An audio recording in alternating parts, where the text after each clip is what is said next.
ஹல்லேலூயா. கர்த்தர் நல்லவர், அவர் கிருபை என்று பொழுது தலைகளை தாழ்த்தி ஜெபம் பண்ணுவோம். பரிசுத்தம்ல எங்கள் நல்ல தேவனே, ஜீவனுள்ள பிதாவே, சோத்திரம், கிருபை இறக்க இந்த நல்ல தகப்பனே, இந்த மன மகிழ்ச்சியான ஆண்டவரே, இந்த நல்ல கால வேலைக்காய் நன்றி சொல்லுகிறோம். காலை தோறும் இது கிருபைகள் புதிதாக இருக்கிறபடியால் நன்றி சொல்லுகிறோம். ஆண்டவரே, இந்த நாள் ஆண்டவரே, காலை ஆராதனையை ஆசிர்வதித்து தந்த தேவன், பாடல் பதி, ஆராதனை பதி, வேதவாசி பதி, காணிக்கை பதி, சோபதி, செய்திப்பதி எல்லாவற்றையும் ஆண்டவரே, இப்பொழுது இந்த செய்திப்பதியை நீர் ஆசீர்வதித்து தர முடியாது செபிக்கிறோம். இப்படி சமூகத்தில் எங்களை தாழ்த்தி ஒப்படுகிறோம். எங்கள் ஆவி, ஆத்மா, சரீரம் முழுவதும் சமூகத்தில் அர்ப்பணிக்கிறோம். ஜோபலியாக எங்களை அர்ப்பணிக்கிறோம். ஆண்டவரை கர்த்தாவே சோத்தரிக்கிறோம். வந்திருக்கிற யாவரையும் ஆசீர்வதிங்க. தடைப்பட்டவர்களை 2வது ஆராதனைக்கு கொண்டு வாங்க. கர்த்தாவே மக்கள் நன்றி சொல்லுகிறோம். முதலாக தேவனுடைய ராஜ்யத்தை நீதியை தேடுங்கள் என்று சொன்னீரே, அப்படியாக தேவனை தேடுவதற்கு வாரத்தில் ஒரு நாள் வராங்க அநேகர். ஆண்டவரே சோத்திரம். அதுவும் ஆண்டவரே சோத்திரம் தொடர்ந்து ஒவ்வொரு வாரமும் வரத்தக்கதாக, ஒவ்வொரு வாரமும் நம்ம சபை ஐக்கியத்தை காத்து கொள்ளத்தக்கதாக ஆண்டவரே சோத்திரம் கூடி ஜெபித்து ஜெயம் எடுக்கக்கூடியவர்களாக ஆண்டவரே சோத்திரம் மாற்றுங்க. ஆண்டவர் ஞாயிற்றுக்கிழமை எந்த விதமான ஆண்டவர் புரோகிராமை ஒருவரும் வைத்துக்கொள்ளக்கூடாது. ஆண்டவரை சோத்திரமையா, சொந்த பந்தங்கள் மற்ற காரியங்களில் எந்த விதமான ஃபங்க்ஷன் காரியங்களில் போக வேண்டியிருந்தால் ஆண்டவரை ஆராதனை முடிச்சுட்டு போகிறதுக்கு அந்த பழக்கத்தை வைத்துக்கொள்ளட்டும். ஆண்டவரை கர்த்தாவே மக்கள் நன்றி சொல்லுகிறோம். ஆண்டவர் வந்திருக்கிற பிள்ளைகளுக்காய் சோத்திரம். ஆண்டவர் 2வது ஆராதனைக்கு வரப்பட்ட தடைப்பட்டவர்களை கொண்டு வரப்போகிறதுக்காய் சோத்திரம். கர்த்தருடைய கரம் கொண்டு வந்து இப்பொழுதும் ஆண்டவரே, இந்த ஆண்டவரே செய்தி வேலையில் ஒருவரும் தூங்காதபடிக்கு கர்த்தர் சோத்திரம் உண்டாகட்டும். விழித்துறந்து சத்தியத்தை கேட்க கர்த்தர் உதவி செய்து நடத்துங்க. சோத்திரம் ஆசீர்வதிங்க. ஊழிக்காரங்க ஆண்டவரே சோத்திரம் ஐயா, ஆண்டவரே ஆலோசனை கொடுக்கும்போது ஆண்டவரே நல்ல விதமாய் மனநிலையில் எடுத்துக்கொள்ள ஆண்டவரே சோத்தரிக்கிறோம். கிருபை செய்யுங்க, ஆசீர்வதிங்க. ஆண்டவரே வருகிற வாரம் இந்த வாரத்தில் வெள்ளிக்கிழமை நடக்கிற மகள் ரேஸ்மா ஆண்டவர் ஜெபமணியுடைய ஆண்டவர் ஆராதனை ஆசீர்வாதமாக நடத்தி கொடுங்க. கர்த்தாவே மக்கள் நன்றி சொல்லுகிறேன். எல்லாவற்றிலும் வர வேண்டியவர்கள்லாம் தடையில் நீக்கி இந்த ஆமாண்டவர் அந்த நாளில் கொண்டு வரங்க. அந்த நாளில் பகல் வேலையில் 1 மணி நேரம் உபவாச ஜெபம் உண்டு. அந்த 1 மணி நேரம் உபவாச ஜெபத்துக்கு ஆண்டவருடைய பிள்ளைகள் வந்து கலந்து கொள்ளட்டும். ஆண்டவர் 11லேருந்து 12 மணி வரை 12 மணிக்குள்ளே சோத்திரம் அந்த முடிக்கத்தக்கதாக கர்த்தர் நீர் உதவி செய்து நீ நடத்த போகிற தெய்வங்களுக்காக நன்றி சொல்லுகிறோம். கர்த்தாவே மக்கள் கோடி ஸ்தோத்திரங்களப்பா, கோடி நன்றிகளை எடுக்கிறோம். அப்பா சோத்திரம் தொடர்ந்து நடத்தும், தடைகள்லாம் நீக்கி போடும், அற்புதங்களை செய்யும், தேவைகளை சந்திங்க. அம்மாண்டவரை கர்த்தர் போதுமானவராக இருந்து இந்த திருமண காரியங்கள் எல்லாவற்றிலும் கர்த்தர் நீர் ஆண்டவரை அற்புதங்களை செய்து வழி நடத்துங்க. ஆண்டவரே அடுத்த மாதத்தில் இருக்க ஒரு கல்யாணம் இருக்கிறது, அதுக்கு காரியங்கள் எல்லாவற்றையும் அப்பா சோத்திர நீர் பொறுப்படுத்திக் கொள்ளுங்க. நம்முடைய கருத்தில் கொடுக்குறோம். தேவைகளை சந்திங்க. இயேசுவின் நாமத்தில் வேண்டிக் கொள்ளுங்க நல்ல பிதாவே, ஆமென். சோத்திரம். தலைப்பு சகல கிருபையும் பொருந்திய தேவன் பலப்படுத்தி நிலை நிறுத்துவார். ஆமென். ஹல்லேலூயா. கடந்த வாரத்தில் நித்திய மகிமைக்கு அழைத்த கர்த்தர் சீர்படுத்தி சிறப்படுத்துவார் என்று பார்த்தோம். சோத்திரம். மீண்டும் ஒரே வசனத்தில் 2 பகுதியாக அதை பிரித்து, ஏன்னா வசனம் ஜாஸ்தி, அதுக்காக 2 வாரம் நம்ம இதை 2 ஞாயிற்றுக்கிழமை இந்த செய்தியை பிரித்து கொடுக்குறோம். சோத்திரம். பிரயோஜனமாக இருக்கும் உங்களுக்கு நிச்சயமாக. 1 பேதுரு 5ஆம் அதிகாரம் 10ஆம் வசனத்தை வாசிங்க. 1 பேதுரு 5:10.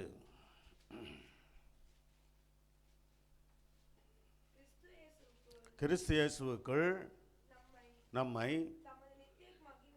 பதிகளை என்ன பண்ண, கிறிஸ்து இயேசுவுக்குள் சபையாரை, நம்மை என்று சொன்ன சபையாரை தேவனுடைய ஜனங்களே, ஊழியர்கள் உண்டு, விசுவாசிகள் உண்டு, தேவன் உண்டு. இதுதான் தேவ சபை.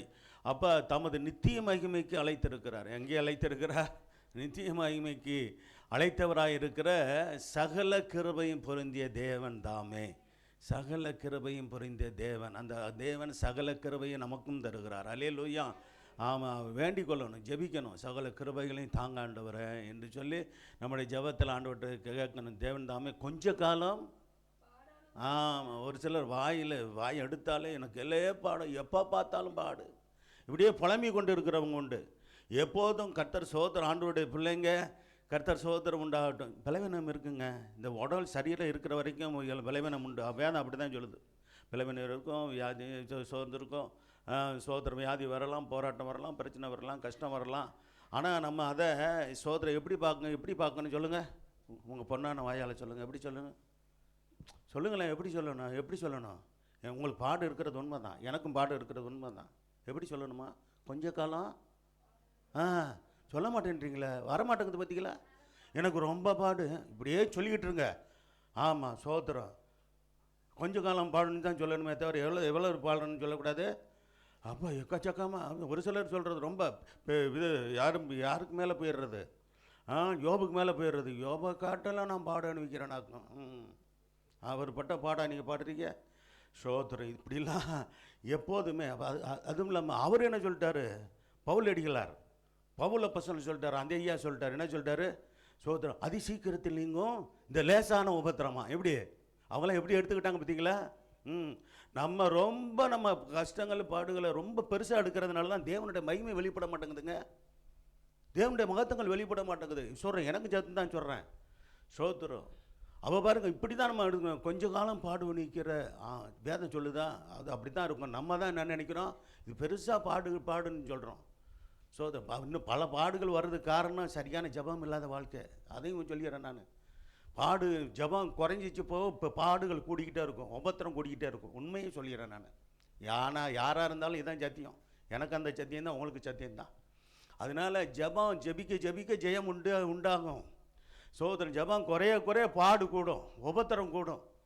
ஆமாம், சோத்திரம். கஷ்டங்கள் கூடும். இது நம்ம கையில் சோத்திரம் எல்லாம் இருக்குது. சோத்திரம். கொஞ்ச காலம்தான் பாடு, அந்த பாடில் ஜெயம் எடுக்கணும். சோத்திரம். பிறந்த நாள்லேருந்து சோத்திரம். இப்போ இங்கே இருக்கிற அநேகர் பாதி வயசை தாண்டியாச்சு அநேகர். இன்னும் கொஞ்சம் பாதி காலம் கொஞ்சம் பாடு இருக்கும். அல்லேலூயா. இருக்கட்டுமா வேணாமா? என்ன இருக்கணும்னு சொல்லி ஜபிப்பீங்க போல் இருக்குன்னு அப்படிலாம் நினைக்கக்கூடாது. அப்படிலாம் நாம் ஜபிக்கிறதில்ல. அப்படி ஜபிச்சிருக்கிறோமா? அப்படிலாம் ஜபிக்க மாட்டோம். சோத்திரம். இருந்துட்டு அது ஒரு பக்கம் இருக்கட்டும். ஆனால் தேவன் என்னோடு இருக்கிறார். அல்லேலூயா.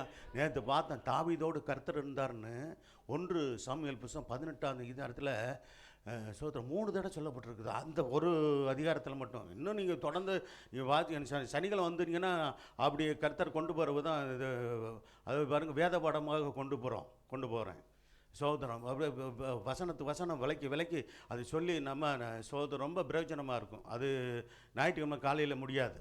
பல இந்த செய்தி கேட்ட பல வாசனங்களை கொடுத்து நான் இது பண்ணுறோம். சோதரம். ஆனால் வேத பாடத்தில் அந்த ஒரே அதிகாரத்தில் இருந்து மட்டும் தான் என்ன பண்ணுறோம், கர்த்தருடைய வார்த்தைகளை அவனை விலக்கி பேசுகிறோம். அப்படி நல்லா கர்த்தருடைய வார்த்தையில் வளருங்க. சோதரம். வார்த்தையை நேசிங்க, தினமும் ஜெபம் பண்ணுங்க, நேரத்தை கொடுங்க.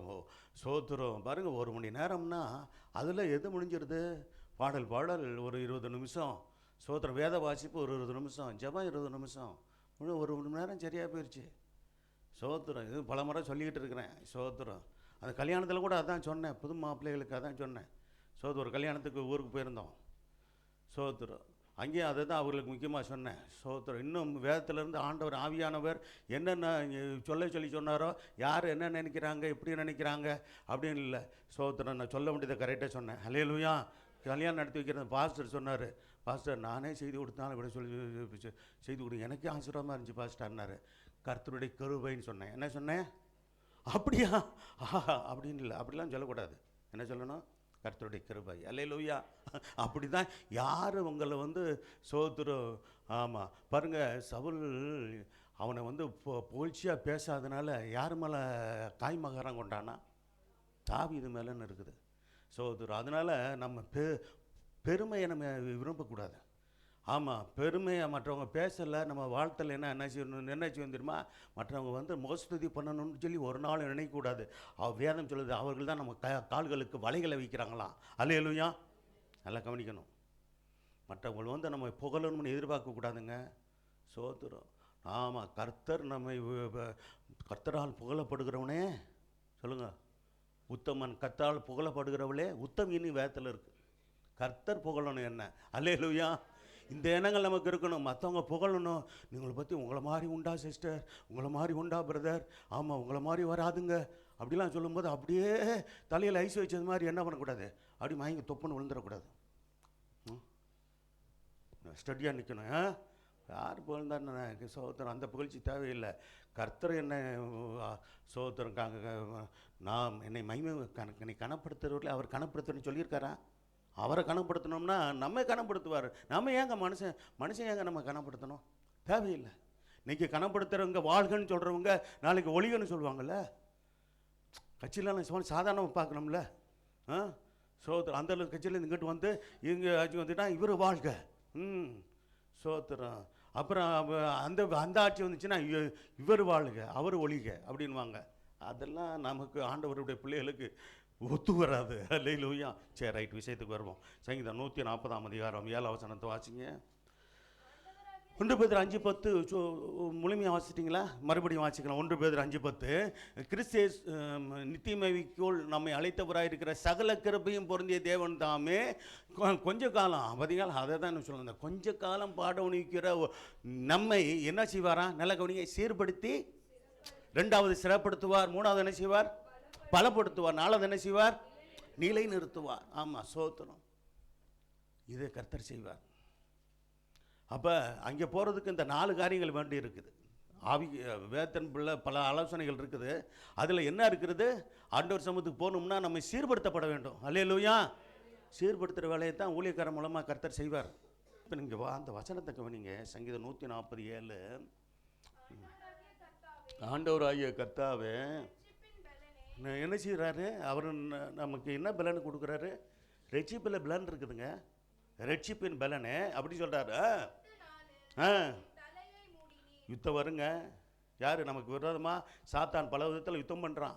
அந்த யுத்த நாளில் நம்ம தலையை மூடுறதுன்னு என்ன அர்த்தம்? நம்ம சுற்றியும் பாதுகாக்கிறாருன்னு அர்த்தம். அல்லேலூயா. அதுக்காக நம்ம ஜெபம் பண்ணணும். ஆண்டவரே, நம்முடைய ரத்தத்தின் மறைவுக்குள்ளாய் என்னை மூடிக்கொள்ளும் ஆண்டவரே. ரத்தத்தை மறைவிக்கலாம் மூடிக்கொள்ளும். இன்னும் சில பேர் செவிப்பாங்க, அதுவும் நல்லது. சிலுவையின் பின்னாடி என்னை பின்பாக என்னை வைத்துக்கொள்ளும், சிலுவையின் மறைவில் என்னை மூடிக்கொள்ளும் அப்படின்னு சொல்லுவாங்க. அப்படிலாம் சொல்லி செவிக்கணும். நம்ம இயேசுவின் ரத்தத்தை அதிகமாக பயன்படுத்தணும். இயேசுவின் நாமத்தை நம்ம அதிகமாக பயன்படுத்தணும்.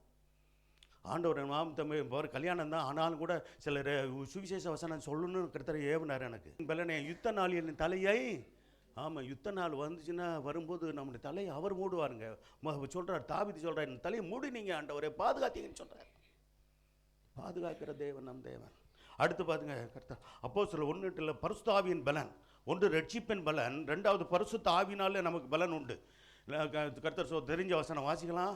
பரிசுத்த ஆவி என்னிடத்தில் உங்களிடத்தில் வரும்போது நீங்கள் பலன் அடைந்து. சரி, இப்போ கேட்குறேன், யாரெல்லாம் பரிசுத்த ஆவியின் அபிஷேகம் பெற்றிருக்கிறீங்க? கையில் வச்சு தலையிலையோ சொல்லுங்க பார்ப்போம். நல்ல அபிஷேகம் பெற்றுக்கிற மட்டும் சொல்லணும். பார்த்தீங்களா, நிறைய பேர் பெறல. ரட்சிக்கப்பட்டு எத்தனை வருஷம் ஆகுது? அப்போ அந்த பலனை பெறணும்ல. தேவனை அந்த பலனை வச்சுருக்காரு. ரட்சிப்பின் பலனை பெற்றுருக்கீங்க, ரைட், ஓகே, அது நான் இல்லைன்னு சொல்லலை. பரிசுத்த ஆவியின் பலன் எங்கே? அடிக்கடி தான் சொல்லணுமா அப்படின்னா இப்போ என்ன செய்கிறது? சபை என்பது இது ஆவிக்குரிய சபைங்க. பரிசுத்த ஆவியின் அபிஷேகத்தை நிறைஞ்ச சபைக்கு தான் பேர் பெந்தகோஸ்து சபையின் பேர், ஆவிக்குரிய சபையின் பேர்.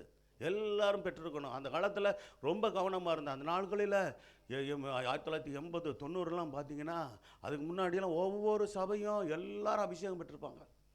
கவனம் பெற்று நல்ல கண்ணீரோடு உபவாசத்தோடு ஒப்பு கொடுத்து அபிஷேகத்தை பெற்றுக்கொள்வாங்க. கர்த்தர் சகோதரர் அபிஷேகத்தை பெற்ற பிறகு கர்த்தர் ஆவியானவரை துக்கப்படுத்தக்கூடாதே என்ற வைராக்கியத்தோடு வாழ்ந்தாங்க அந்த நாட்களில். இன்றைக்கி அந்த வாஞ்ச விருப்பம், அந்த தாகம்லாம் எங்கே போச்சு? இருக்கா? அது இல்லாதனால தான் பிசாசின் போராட்டம் இருக்குது, தெரியுமா உங்களுக்கு?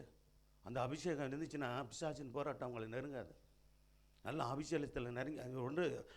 அபிஷேகம் பெற்றிருந்தால் மட்டும் போதாது, அதை அனல் மூட்டணும். அப்போ ஜபத்தில் தான் அனல் மூட்ட முடியும். இதெல்லாம் புரிஞ்சுக்கொள்ளுங்க. அப்போ பரிசுத்த ஆவி உங்களிடத்தில் வரும்போது நீங்கள் நான் என்ன செய்கிறோம்? பலன் அடைகிறோம். ஆவிக்குரிய பலன் நம்ம அடைகிறோம். ஆவிக்குரிய தைரியத்தை அடைகிறோம். அபிஷேகம் பெறாமல் இருந்த காலகட்டத்தில் அப்போஸ்தலனாகிய பேதுரு என்ன செய்யணும்? ஆண்டவராக இயேசுவை மறுதலித்தார். ஆனால் மறுதலித்து ஆண்டவர் சத்தியம் செஞ்சார், சபிக்கவும் செஞ்சார்னு சொல்லப்பட்டிருக்கிறது. ஆண்டவர் இயேசுவை அபிஷேகத்தை பெறாதனால தான் அவருடைய அப்போஸ்தலர்களில் ஒருத்தன் காட்டி கொடுத்தான், தெரியுமா உங்களுக்கு? ஆனால் சரி, அவன் தனக்குரிய இந்த ஸ்தானத்தை இழந்து போனான் இந்த யூதாசு. ஆனால் மறுபடியும் கர்த்தர் நல்ல உண்மையாக மனம் திரும்பி கண்ணீரோடு அழுது ஜெபித்து தேவன் பக்கமாய் அப்போஸ்தலனாகிய பேதுரு திரும்பின போது ஆண்டவர் அவரை மன்னித்தார். அல்லேலூயா. அவரை மூத்த ஊழியக்காரராக அவர் வைத்திருந்தார். வைத்து ஊழியத்தில் பயன்படுத்தினார். கர்த்தர் ஸ்தோத்திரம் உண்டாகட்டும். கர்த்தர் நல்லவர். அல்லேலூயா. சரி, வாசிக்கலாம். பரிசுத்தாவிகளிடத்தில் வரும்போது நீங்கள் பலனடைந்து என்ன செய்றீங்க? எங்கெல்லாம் சாட்சி? எருசலேம் சபையில் இப்போ சாட்சியாக இருக்கணும். சாட்சியாக இருக்க முடியும். அடுத்து எதில்? யூதியா. ஆமாம், உங்கள் பகுதியில், உங்கள் வீடுகளில், சோதரம், உங்கள் சொந்த பந்தங்கள் மத்தியிலும். அடுத்து எருசலேமிலும். என்ன எருசலேமிலும், யூதயா முழுவதிலும். அடுத்து சமரியாலனா வேலை செய்கிற இடங்களில், தொழில் செய்கிற இடங்களில். சோதரம், வேலை செய்கிற இடம், தொழில் செய்கிற இடம், வியாபாரம் செய்கிற இடங்களெல்லாம் நீங்கள் சாட்சியாக இருக்க முடியும்.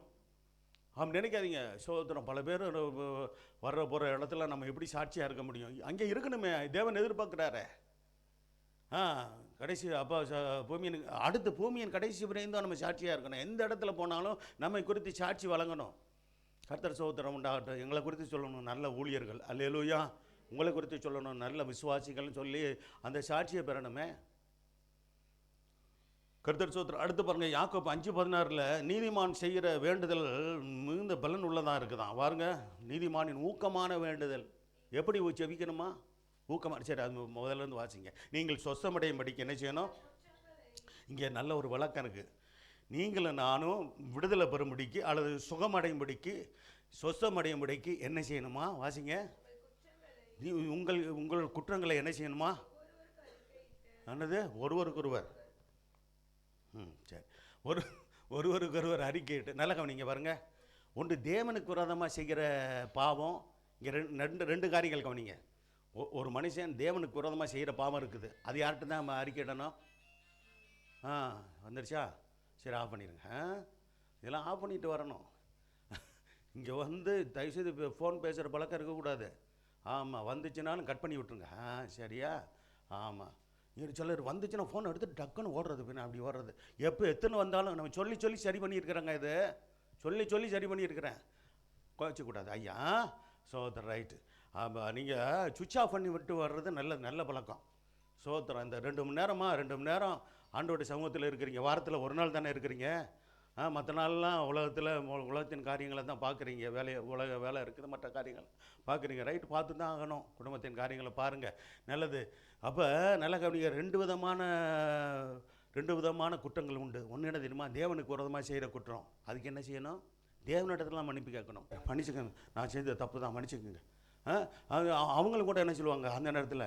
சரி, நானும் கூட அது பொறுத்து இருந்திருக்கணும், நான் அவசரப்பட்டு பேசிட்டேன் அப்படின்னு சொல்லிட்டு மன்னிச்சுக்கோங்க பிரதர், நான் மன்னிச்சுங்க சிஸ்டர், முடிஞ்சு போச்சா? அறிக்கையிட்டு என்ன செய்யணும்? மன்னிப்பு ஜெபம் பண்ணுங்க. ஒருவருக்காக இனிமேல் நாங்கள் சமாதானமாக நம்ம முயற்சி பண்ணுவோம். வேண்டுதல் மிகவும் எப்படி சொல்லப்பட்டிருக்கிறது?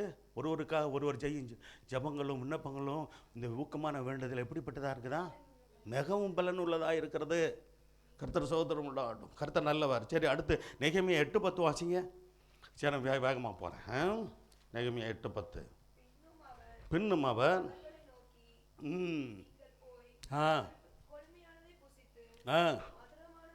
குடித்து பாருங்க, ஒரு நெருக்கடியான சூழ்நிலையில் அந்த நாளில் இருந்தாங்க ஜனங்க. சோத்திரம். அப்போ நெகமியா சொல்கிறாரு, என்ன பண்ணுங்க, சந்தோஷமாக இருங்க, இந்த நாளில் கர்த்தருடைய நாள், இதில் சந்தோஷமாக இருங்க அப்படின்னு சொல்கிறார். வாசிக்கலாம். அங்கே அனுப்புங்கள். அன்னைக்கு சனிக்கிழமை அந்த யூதர்களுக்கு, இஸ்ரவேலர்களுக்கு சோத்திரம் ஓய்வு நாள். நம்ம கர்த்தருடைய நாள் அப்படின்னு தான் நம்ம எடுத்துக்கலாம். கர்த்தருடைய நாள், அதாவது ஆண்டவர் உயிர் தெழுந்த நாள் ஞாயிற்றுக்கிழமை. இன்றைக்கி ஆராதிக்கிறோம். சரி, ரைட்.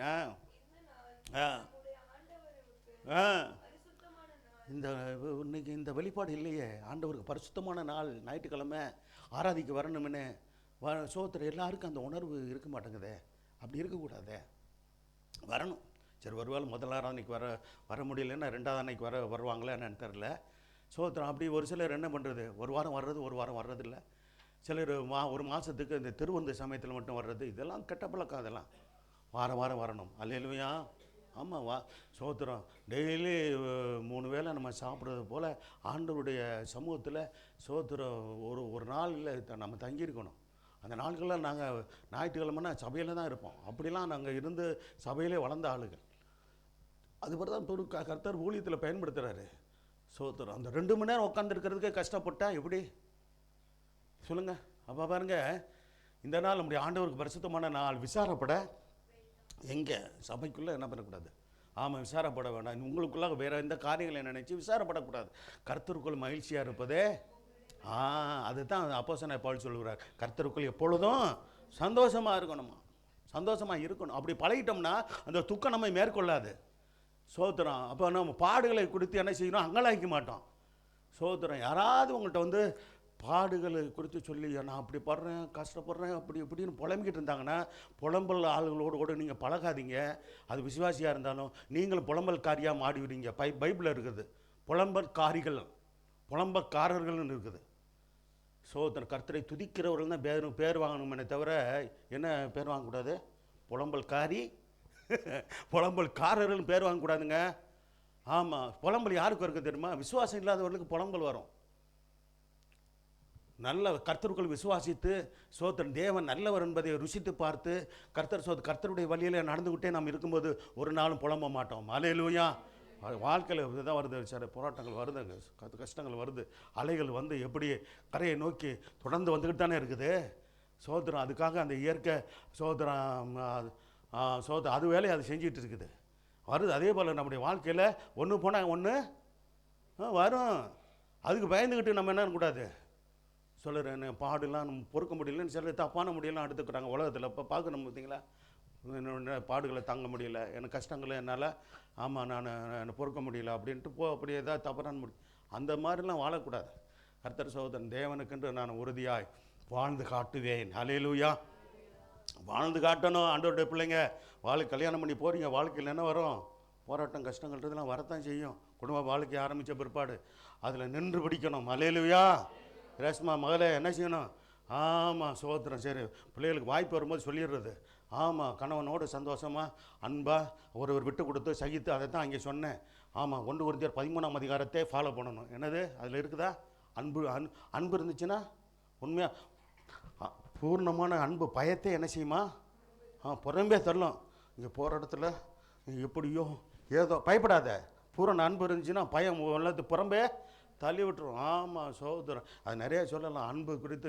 நீங்கள் ஆண்டோட பிள்ளைய நீ நல்ல பொறுமையாக ஆமாம் என்ன பண்ணணும் சோதரம். அந்த வாய்ப்பு வரும்போது தான் இந்த வசனங்கள்லாம் சொல்ல முடியுது.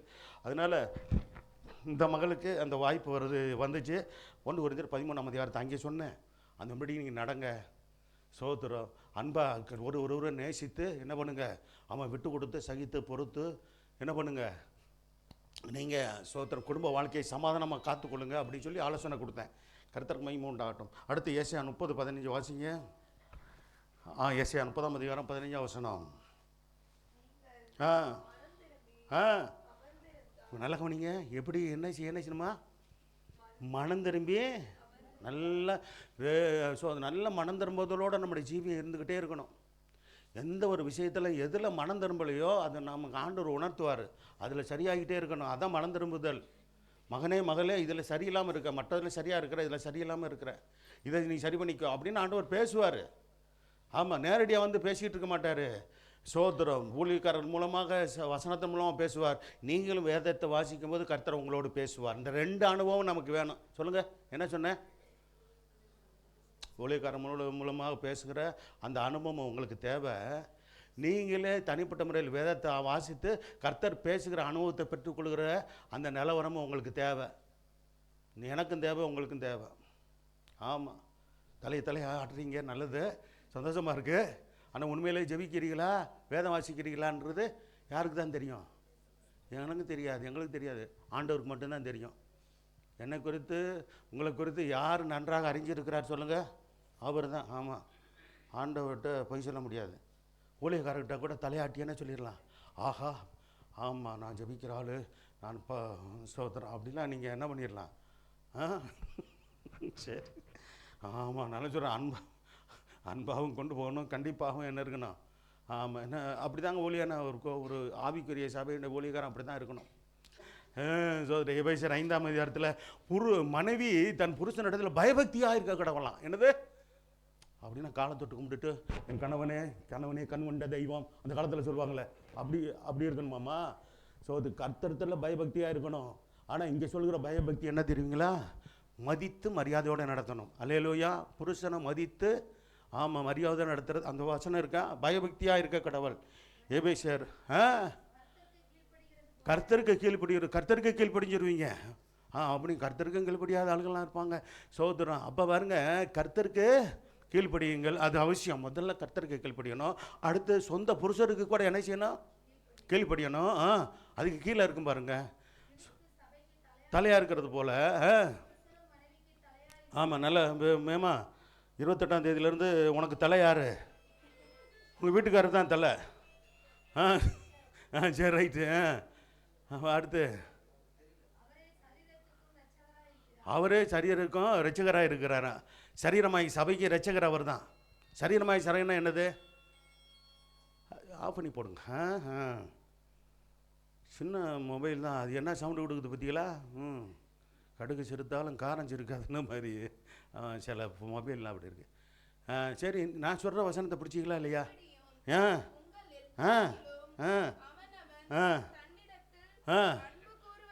எத்தனை வசனம்? அப்படி சொல்லிட்டு வாசிக்கணும். எபேசியர் 5:33 சரியா? அவர் என்ன சொல்கிறார்? எப்படியா உங்களில் அவனவன் தன்னிடத்தில் அன்பு கூறுவது. நல்லா பண்ணிங்க, அந்த புருஷனுக்குள்ள வார்த்தை மெயின். தன்னிடத்தில் எல்லாரும் அன்பு கூறுவோமா? அதனால தான் நம்ம உடம்பை கவனிச்சுக்கிடுவோம், நான் ஆரோக்கியமாக இருக்கிறோம். நம்ம இடத்துல அன்பு இருக்கும், அது இயற்கையாகவே வச்சிருக்கிறார் ஆண்டவர். ரசிக்கப்பட்டிருந்தாலும் ரசிக்கப்படாத இருந்தாலும் நம்ம மேலே நம்ம கவனம் செலுத்தும். அன்பு இருக்கிறனால தான் நம்ம சரீரத்தை குறித்து கவனம் செலுத்துகிறோம். அப்படி கவனம் செலுத்துகிறோம். அதே போல் மனைவியும் கவனம் செலுத்துங்க அவங்க உடல்நிலையில். மனைவிமார்களும் கணவனுடைய சரீரத்தின் மேலே இது கவனம் செலுத்துங்க. இப்படின்றதுலாம் சத்தியம் இருக்குதுங்க. எபேசியர் 5ஆம் அதிகாரத்தை வாசி பாருங்க, அருமையான சத்தியம் அங்கே இருக்குது. குடும்பத்துக்கு ஏற்ற சத்தியம் இருக்குது. தன் மனைவியிடத்தில் அன்பு ஒரு கடவுள், மனைவியும் புருஷன் இடத்துல பயபக்தியாக இருக்கிற கடவுள். இங்கே ஜெனரேஷன் சரி பரவாயில்ல. சோத்திர ரசிக்கப்பட்ட பிள்ளைங்க பரவாயில்ல. சில ரசிக்கப்படாத சில பிள்ளைங்க இப்போ பாருங்கள், நான் உண்மையில் இப்போ சொன்ன பார்க்குறேன். சிலது புருஷனை வந்து வா போன்னு பேசுது, அவனை மணின்னு பேசுதுங்க. அவனும் வாடி போடின்னு பேசுகிறான், அவளை விளையாடுறான். என்ன வாழ்க்கை இது? கேட்டால் நாங்கள் அப்படி ஜாலியாக இருக்கிறோம். என்ன ஜாலி இதில்? சோத்திரம் பயபக்தியாக இருக்க கடவுள்னா மதித்து நடக்க கடவுள்னு இருக்குது. நம்ம பிள்ளைகளாம் தங்கமான பிள்ளைங்க மதித்து நடப்பாங்க. அல்லேலூயா. ஆமாம், இதெல்லாம் உங்கள் பாஸ்டர் சொல்லி கொடுக்கலையா அப்படின்னு சொல்லக்கூடாது. எனது நாளைக்கு உங்கள் பாஸ்டர் என்னை திட்டக்கூடாது. சார் திட்ட மாட்டார், என் மேலே உள்ள அன்புள்ள பாஸ்டர்னா நானும் அந்த சபைக்காக எவ்வளோ ஜெபம் பண்ணி அவங்க அப்பா இறந்த சமயத்தில், அந்த ஊழியக்காரோட அப்பா இறந்த சமயத்தில் போய் ஊழியத்தில் உதவி செஞ்சோன்னாங்க. அது இன்றைக்கி வரைக்கும் மறக்கலை அந்த ஊழியக்காரர். அது கர்த்தருக்கு ஸ்தோத்திரம். அல்லேலூயா. எப்படியாவது கர்த்தருடைய ஊழியத்தை நம்ம ஒருவருக்கு உதவி செய்து தூக்கி விடுறது அவசியம். சரி, கர்த்தருக்குள் காத்திருப்பதால் வரும் பலன். ஏசாயா 40:31 வாசிக்கலாம். கர்த்தருக்கு காத்திருக்கிறவர்களோ புது பலன் அடைவாங்க. பாருங்க, கர்த்தருக்கு ஏன் காத்திருக்கிறீங்க? இப்போ 2 மணி நேரம் காத்திருக்கிறீங்கன்னா கர்த்தருக்குள் வந்து அமர்ந்து கர்த்தருடைய வார்த்தையை கேட்டு நீங்கள் பலனடைய கர்த்தர் சோது காத்திருக்க தேவ பலனால் நிரப்பப்பட்டுக்கிட்டே இருப்போம். அல்லேலூயா. வசனத்தினால் இது உண்டாகும். கர்த்தருடைய பாடல்களை பாடுகிறதுனால எழுப்புதல் உண்டாகும். பலன் உண்டாகும். சோதரம் கர்த்தரை ஆராதிக்கிறதுனால இது உண்டாகும். ஜபிக்கும் போது தேவ பலன் உண்டாகும். இதெல்லாம் இந்த அனுபவத்தை பெற்றுக்கொள்ளணும், இந்த அனுபவத்தில் வாழணும். கர்த்தர் சோதனம் உண்டாகட்டும். சரி, அடுத்து சங்கீதம் 46:1 சங்கீதம் 18:1 வாசிங்க. அங்கே சொல்கிறார், என் பலனாகிய கர்த்தாவே உண்மையில் அன்பு வருகிறேன்னு சொல்கிறார். தாவீதுக்கு யார் பலன்னு? சங்கீதம் 18:1 ஃபஸ்ட்டு. கர்த்தாவே யார்? தாவீதுக்கு யார் பலனாக இருந்திருக்கிறாப்புல? தேவனே பலனாக இருந்திருக்கிறார் பாருங்க. அப்போ சோத்திரம் அந்த அனுபவத்துக்குள்ளே போயிடணும். நம்ம ஆண்டவரே நமக்கு பலனாக இருக்கணும். அல்லேலூயா. விளைவினை வருதுங்க, சுகவினை வருதுங்க. சோத்திரம். ஆமாம், சோதரம். ஏதாவது போது ஒரு இடம் விட்டு இடம் மாறினா அங்கே உள்ள தண்ணி ஒத்துக்க மாட்டேங்குது. விளைவினை வருது, சுகவினை வருது. சோதரம். சகோதரி ஊருக்கு வந்துமே அவங்க பாவம் ஜுரம் நைட்டெலாம். சோதரம் இன்னமும் கூட சரியாகலை. நல்ல கவனிங்க. ஒரு விடுதலை கிடைக்கும் போது சபையில் அவங்க இருந்து அவங்களெல்லாம் பிடிச்சி இது அவர் என்ன பண்ணார்? அவர் வயிற்றில் கை வைக்க முடியல, வைக்கக்கூடாது. யார்? ஊழியக்காரர் தலையில் கை வச்சு நாங்கள் ஜபிக்கலாம். நல்ல கவனிங்க. இது வரைக்கும் யாருக்காவது நான் உடம்புல ஆண்களுக்கு கூட தோலில் வச்சு ஜெபம் பண்ணலாம், சோதர தலையை வச்சு ஜெபம் பண்ணலாம். ஒரு ஊழியக்காரன் சோதர பாதிக்கப்பட்ட பகுதியில் கை வச்சு ஜெபம் பண்ணலாம். ஆனால் பெண்களுக்கு அப்படி நாங்கள் ஜெபம் பண்ண முடியுமா? ஜெபம் பண்ணலாமா? கூடாதுங்க. அதுக்கு தான் ஊழியக்காரி அவசியன்றது. அவங்களுக்கு எல்லாருக்கும் ஜெபம் பண்ணது அவங்களுக்கு பாதிச்சிருச்சு. சோதர சும்மா நினைக்காதீங்க. ஊழியக்காரியுடைய நிலவரம் உங்களுக்கு தெரியாமல் இருப்பீங்க நிறைய பேருக்கு. அவங்களுக்கு என்ன ஜெபம் பண்ணுறாங்க, ஏதோ காணிக்கு தானே கொடுக்குறோமே அப்படின்னு நினச்சி சட்டம் நினைக்காதீங்க. தசம் வாங்க கொடுக்குறோம்னு நினச்சிட்டு ரொம்ப இதான் வீக் என்ன பண்ணக்கூடாது. ஆமாம், சோத்திரம், தப்பாக கணிக்காதீங்க. சோத்திரம், உங்களுடைய பலவீனங்களை நாங்கள் சுமக்கிறோம். அல்லேலூயா. உங்களுக்கு வருகிற போராட்டங்களை சோத்திரம். அது அபிஷேகம் பெறாத ஆளுக்கு, அபிஷேகம் பெற்றவங்களுக்கு அந்த மாதிரி பாதிப்புனா, அபிஷேகம் பெறாத ஆளுக்கு தொட்டுங்க சாத்தான் உங்களுக்குள்ளே பூந்துருவான். அது தெரியுமா உங்களுக்கு? விடுதலை வரப்படுற ஆவியெல்லாம் எங்கே பூந்துடும் சொல்லுங்கள்? உங்களுக்கு நல்லா தெளிவாக தெரிஞ்சுக்கொள்ளணும். விடுதலை பெறுகிற உங்கள்கிட்ட இருந்து விடுதலை பெறுற சில சத்துருவின் போராட்டங்களை யாருக்குள்ளே வந்துடுங்க? ஊழியக்காரிகள் வந்துடும். சும்மா நினைக்காதீங்க. ஊழியன்றது ஆவிக்குரிய ஊழியம், அதுவும் விடுதலை ஊழியன்றது அந்த மாதிரி அவ்வளோ கஷ்டம்.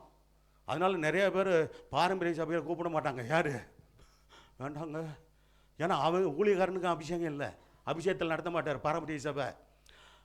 அவங்களுக்கு அபிஷேகம் இருக்காது, பாஸ்டம்மாவுக்கும் அபிஷேகம் இருக்காது. சோதனை என்ன ஆகுது?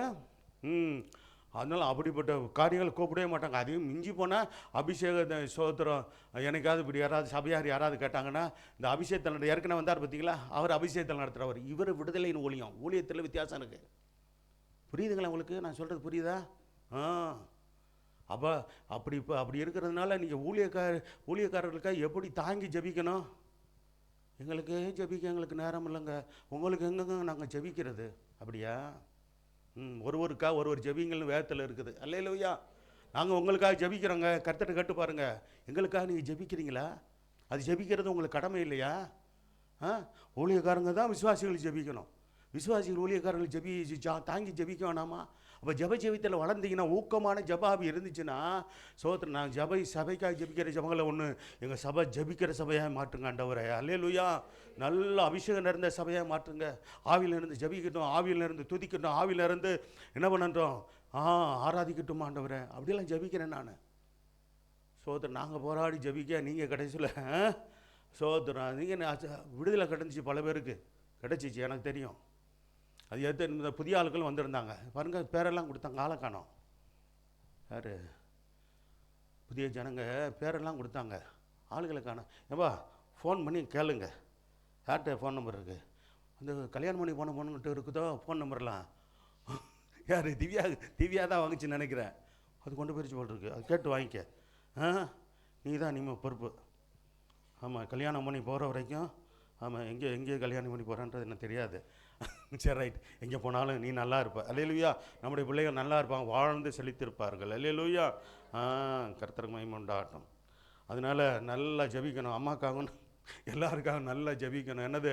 அண்ணனுக்காக, நான் அண்ணன் தானே, ரெச்சிப்புக்காக ஜெபம் பண்ணு. கல்யாணம் போகிறதுக்குள்ளே அவரை விட்டுட்டு போயிடு. யாரை? அண்ணனை. சபையில் விட்டு ரெச்சிப்பில் நடத்திட்டு போயிடு. அதுதான் நீ சாதிக்க போகிற சாதனை. பார்க்குறேன் நான், சாதிக்கிறியான்னு பார்க்குறேன்.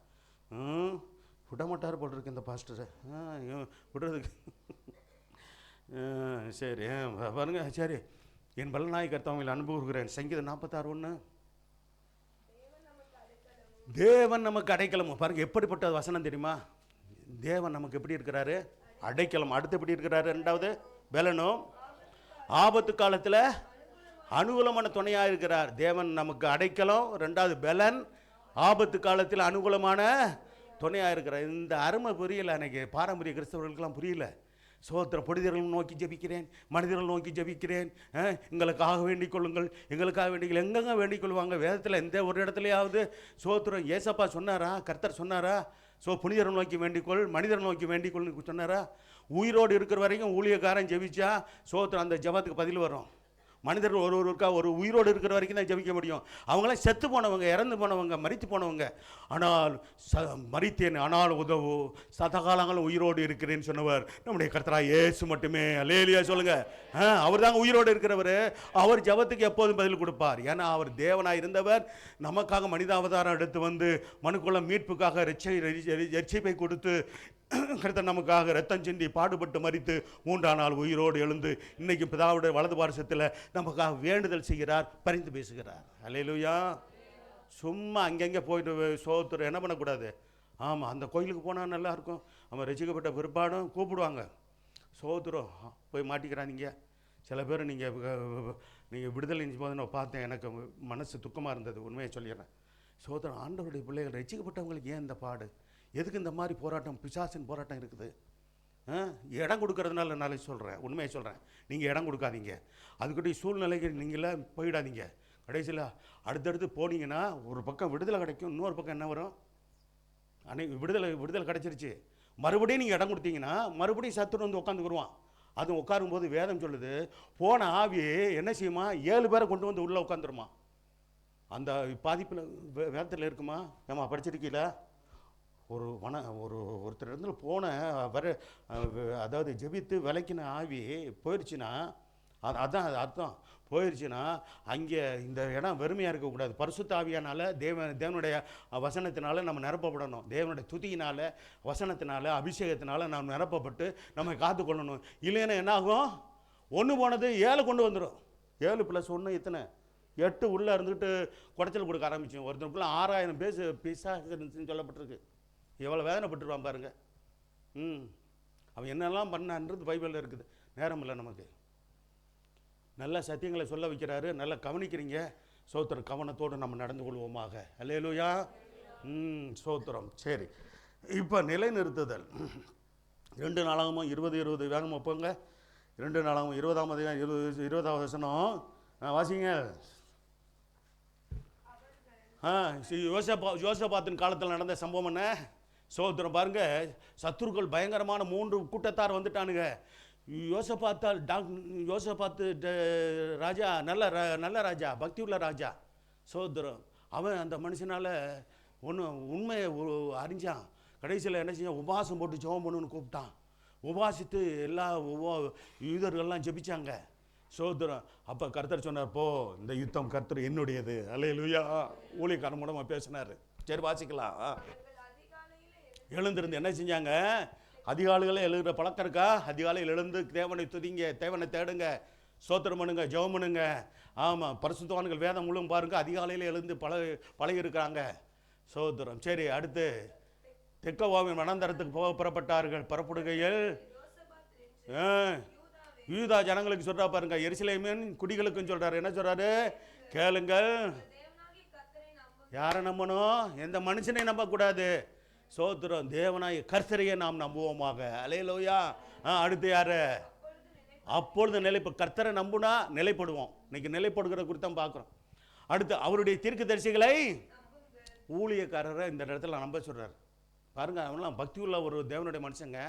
யோசபாத்து தேவ பக்தியோடு நடந்து கொண்ட நல்ல யூதா ராஜாக்களில் சோத்திரம் ஒரு குறிப்பிட்ட அளவு நல்ல பக்தி உள்ளவங்க இருந்தாங்க. எல்லாரும் அல்ல. சோத்திரம். தீர்க்க தரிசனங்கள் நம்புங்களா? அப்போ பாருங்க, வசனத்தை தீர்க்கதரிசனம் நம்புறதுக்கு வசனத்தை போதிக்கிறோம். அந்த வசனம் கர்த்தருடைய வார்த்தை. அது கர்த்தருடைய வார்த்தையை எடுத்துக்கொண்டு நீங்கள் நம்புங்க. அல்லேலூயா. அப்பொழுது என்ன பண்ணுவீங்க?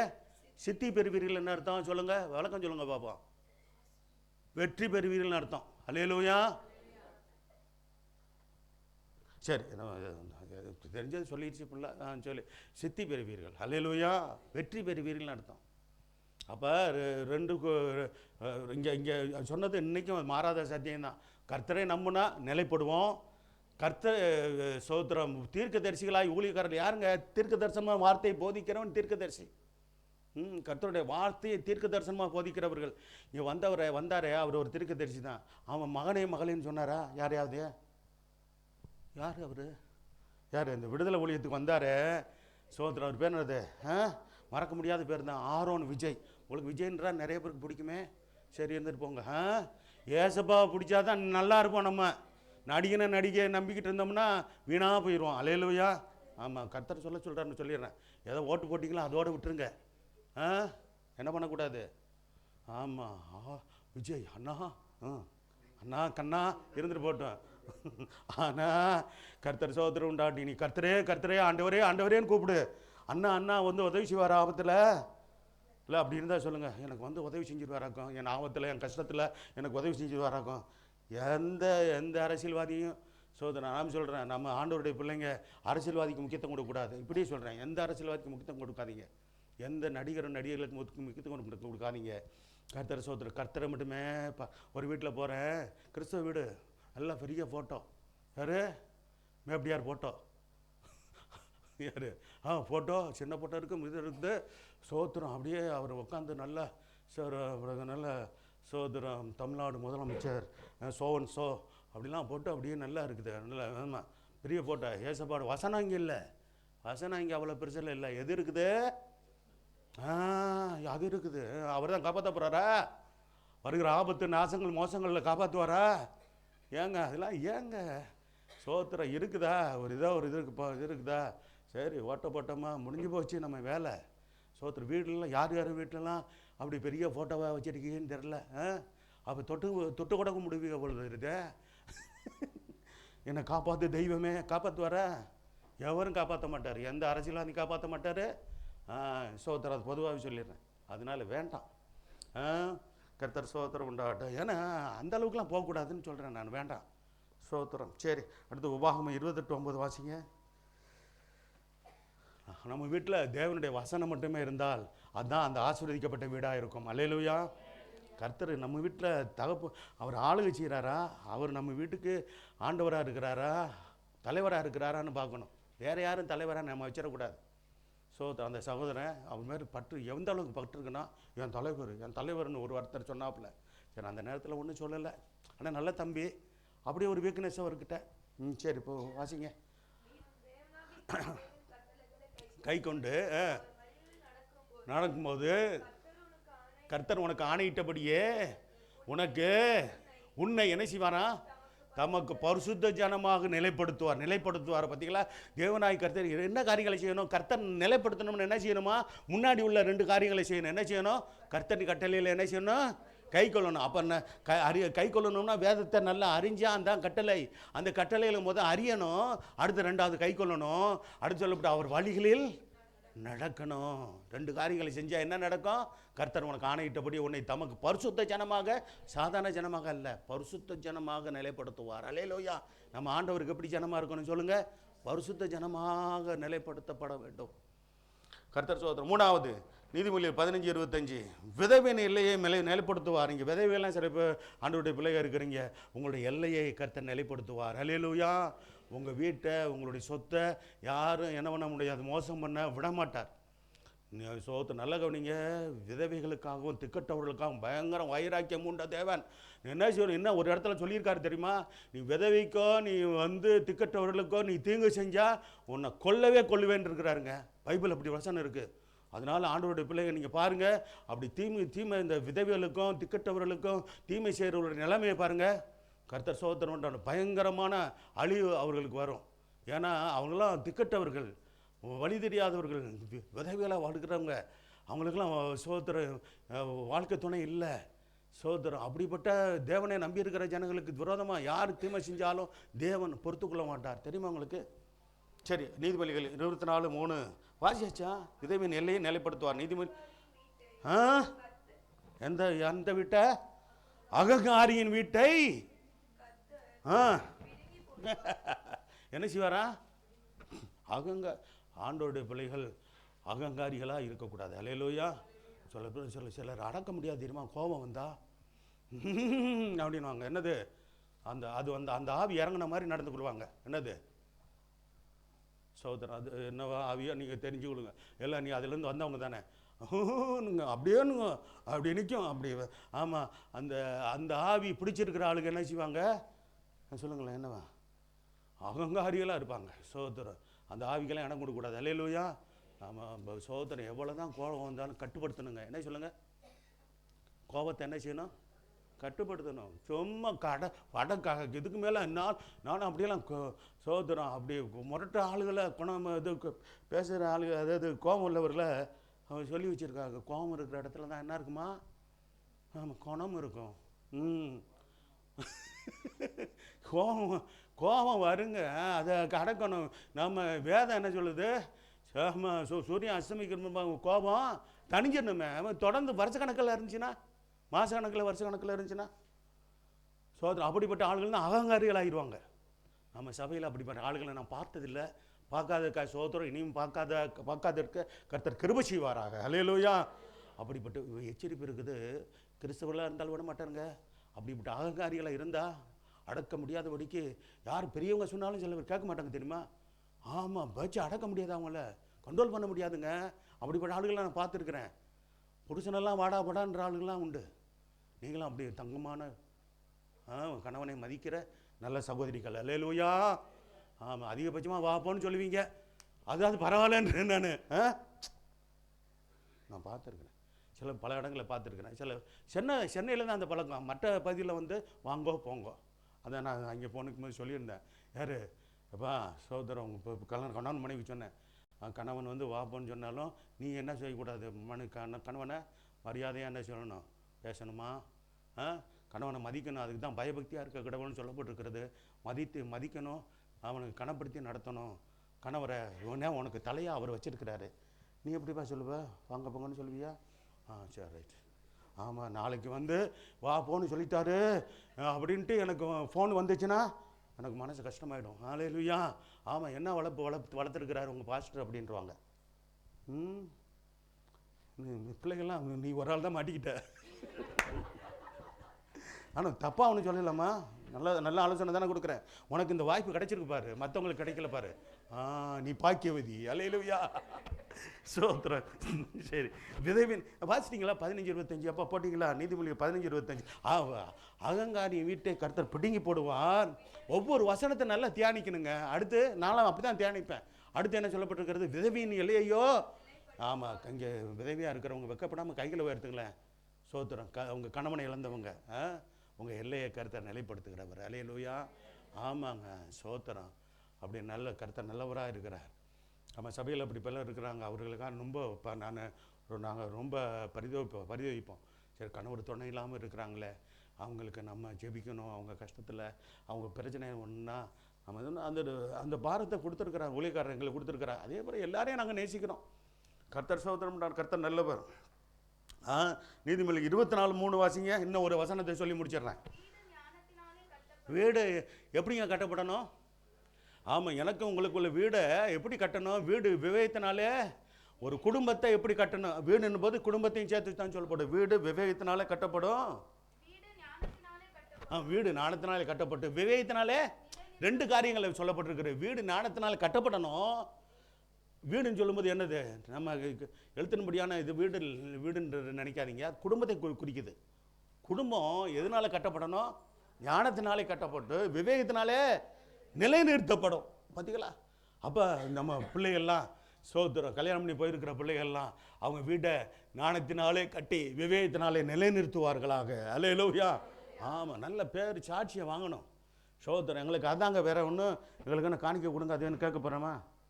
போன பிறகு கேட்க போகிறோம் நம்ம மகளே. இன்றைக்கி நீ இருக்கும்போதும் கேட்கல, நீ போன பிறகு கேட்க போகிறதில்ல. காணிக்க கொடு மகளேன்னு கேட்டுக்கண்ணா. ஆமாம், சோதரம் நாங்கள் நல்ல ஊழியக்காரங்க, பிச்சை எடுக்கிற ஊழியக்காரங்கள்ல. அல்லேலூயா. என்னையா அப்படி சொல்லிட்டீங்க அப்படின்னு சில பேர் அப்படி நினைக்கிறாங்க தப்பா.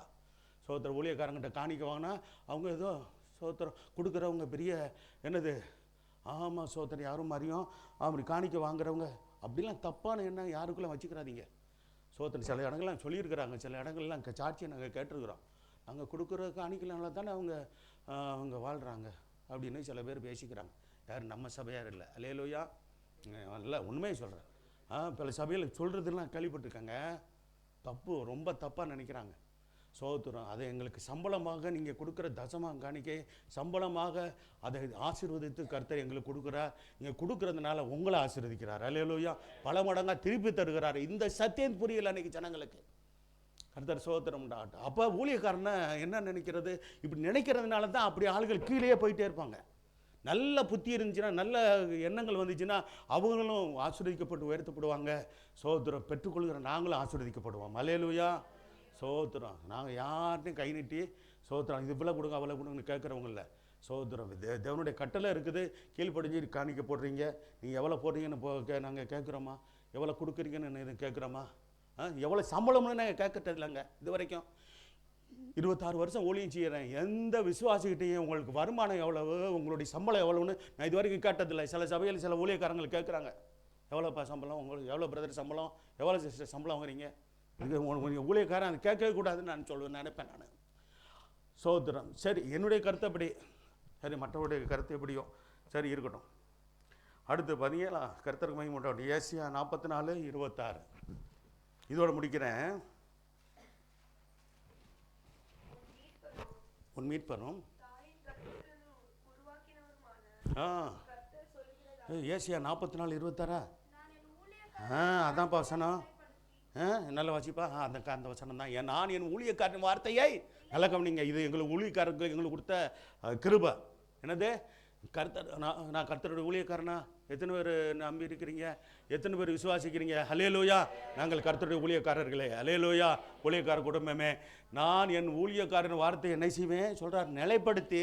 அடுத்து கர்த்தர் ஊழியக்காரனை எந்த அளவுக்கு மதிக்கிறார் பார்த்தீங்களா? ஸ்தானாதிபதினு சொல்கிறாரு, என் பிரதிநிதினு சொல்கிறாருங்க. சோத்திரம். சிலர் இந்த வெளிப்பாடு இல்லை.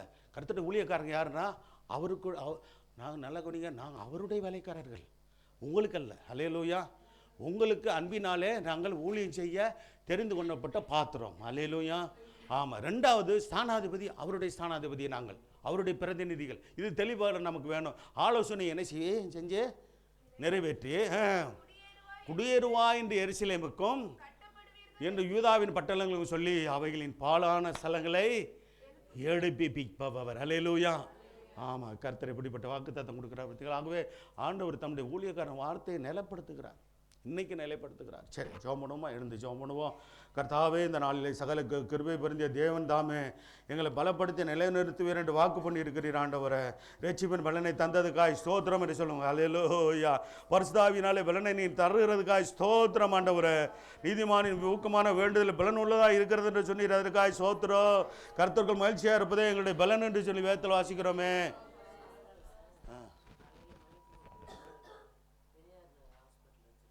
அப்படியா? சாராள் சிஸ்டருக்கா நம்ம ஜெபம் பண்ணுவோம்.